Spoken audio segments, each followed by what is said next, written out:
રાત્રિના 2 વાગ્યા હતા. એક શ્રીમંત માણસને નીંદર નહોતી આવતી. પડખા ફરી ફરીને થાક્યો. ચા પીધી, સિગરેટ પીધી, અગાશીમાં ચક્કર માર્યા, પણ ક્યાંય ચેન ન પડે. પછી પાર્કિંગમાંથી કાર બહાર કાઢીને શહેરની સડકો પર ફરવા નીકળી ગયો. ફરતા ફરતા એને એક મંદિર દેખાયું. મનમાં થયું, ચાલ થોડી વાર મંદિરમાં જાઉં, ભગવાન પાસે બેસું, પ્રાર્થના કરું, મનને થોડી શાંતિ મળશે. એ માણસ મંદિરમાં ગયો. જોયું તો ત્યાં એક બીજો માણસ ભગવાનની મૂર્તિ સામે બેઠો હતો. ઉદાસ ચહેરો, આંખોમાં કરુણતા. એને જોઈને આ માણસને દયા આવી. પૂછ્યું, કેમ ભાઈ આટલી મોડી રાત્રે?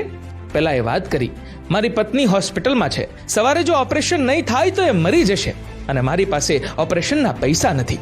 આ શ્રીમંત માણસે ખિસ્સામાંથી રૂપિયા કાઢ્યા, એ ગરીબ માણસને આપ્યા અને પેલાના ચહેરા પર ચમક આવી ગઈ. પછી આ શ્રીમંત માણસે એને પોતાનું કાર્ડ આપ્યું અને કહ્યું, હજુ પણ જરૂર પડે તો આમાં મારો નંબર છે, મને ફોન કરજો, એડ્રેસ પણ છે. પેલા ગરીબ માણસે કાર્ડ પાછું આપી દીધું અને કહ્યું, મારી પાસે એડ્રેસ છે, આ એડ્રેસની જરૂર નથી ભાઈ. અચંબો પામીને શ્રીમંત માણસે કહ્યું, કોનું એડ્રેસ છે? પેલો ગરીબ માણસ મરક મરક હસતા બોલ્યો, જેણે રાત્રિના 3:30 વાગે તમને અહીં મોકલ્યા એમનું.